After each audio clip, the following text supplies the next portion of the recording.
Welcome back, and today we're talking about Jujutsu Kaisen episode 5. So like always, let's just jump into it.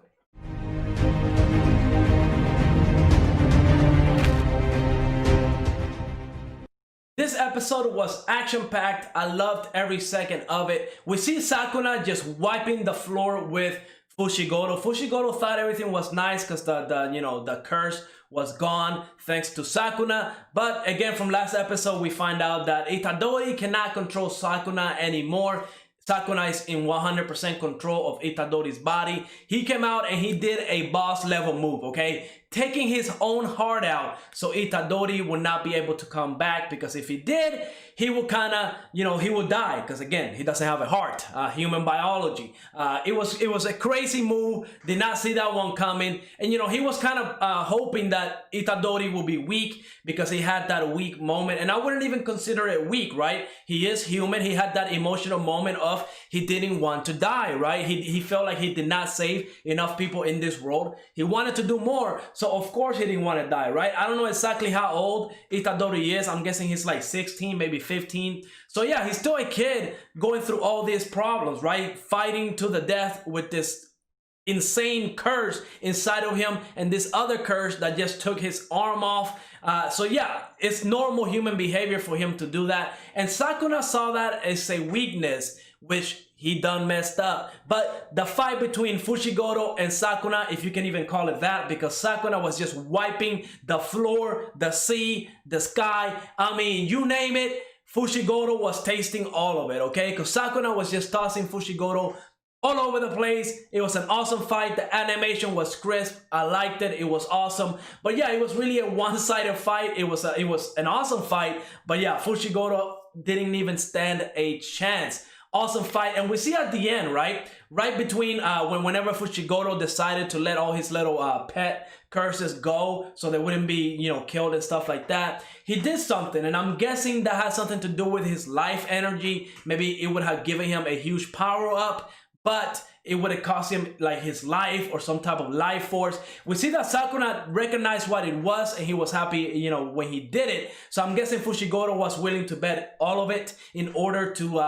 force Sakuna to regrow his heart so Itadori could come back and not die. And at that moment, it was another boss moment, because Itadori proved Sakuna wrong. I love that scene. It was awesome. Itadori said, nah, we gonna die. He came back knowing that he did not have a heart. He kind of say thank you to Fushiguro, because we even got to see a little flashback of Fushiguro in his past. We know there was a character named Sumiki. I'm guessing that is Fushiguro's either sister or a previous student that maybe died, but it's obviously important to Fushiguro. And we see that he also has some resentment for his father. Maybe he has some family issues. His father named him with a girl's name, Megumi. I'm guessing that's a girl's name in Japan. We don't know exactly why, despite Fushiguro being a male. So yeah, I really hope we go dive into that flashback a little bit more, because Sumiki to me seems like she was sacrificed or hit with a curse or something. So I really want to know how that event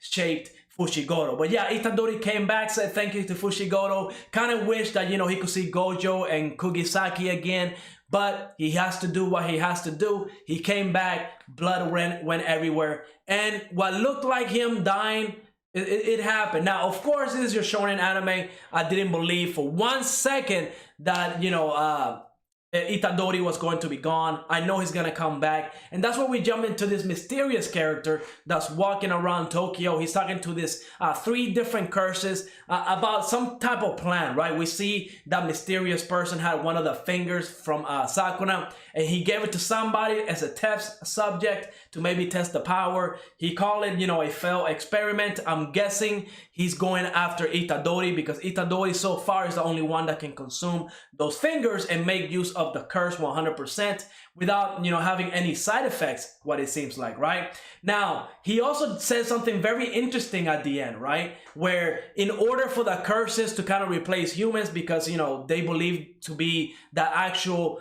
truth of a human being, right? Because they're born out of the true feelings of humans, their actual hatred, which is the only thing they consider to be true.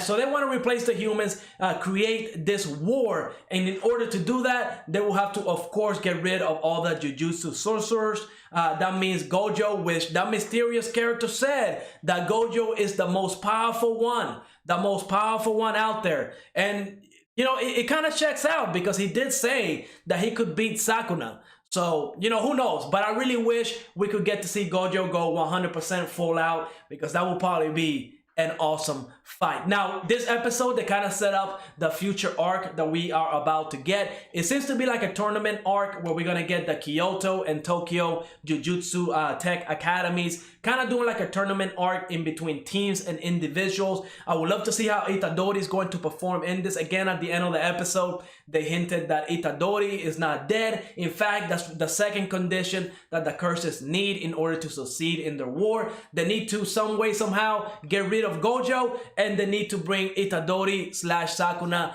into their side. I don't think Itadori is going to roll with it, but who knows? This anime or this manga could actually surprise me. I don't know how much they're going to adapt in this first season, but I really, you know, hope that Itadori for some reason doesn't get blackmailed or something along those lines to join the curses. Or maybe the curses are the good guys all along, right? That could be a pretty neat plot twist. Who knows? That could be the reason why Itadori switches over. But I don't see that happening. I think Itadori, of course, is going to stay with protecting the humans and stuff like that. That's not going to be a problem. He's going to come back next episode, no doubt about it. Now, we did get to meet, I think, 3 second-year students, Maki, Salmon, and Panda. Panda was kind of weird. And, you know, Kuyisaki kind of saying to Fushiguro, you're not going to talk about the panda, named Panda? Like, come on. Yeah, we need more information about the panda. And now, we didn't get to meet the last one, Okotsu, and that's the one that Fushiguro respect. So I really wish to see this second years in action, because of course they obviously have more field experience, so they should be a lot more powerful than the first years. So I honestly cannot wait for this you know, tournament arc to begin. I'm guessing it's going to be a tournament arc again. It's between the two schools. We're gonna see some pretty cool characters, I'm sure. I really want to know more about the mysterious character who's trying to help the curses kind of rule the world, get rid of humans. That seems like a very interesting war arc. So yeah, overall great episode. It set up the future of the anime. I'm excited to get more, and I can't wait. Episode 6 next Friday. I'm looking forward to it. This anime is getting hyped. I'm sure it's going to get crazy. Now, the last thing I want to talk about is Gojo talking about, you know, getting rid of all the higher ups, because they came up with the plan to have Itadori die at that curse, you know, that S-grade level curse, because Gojo was gone, so he could not stop that order. So, you know, we see that the higher ups,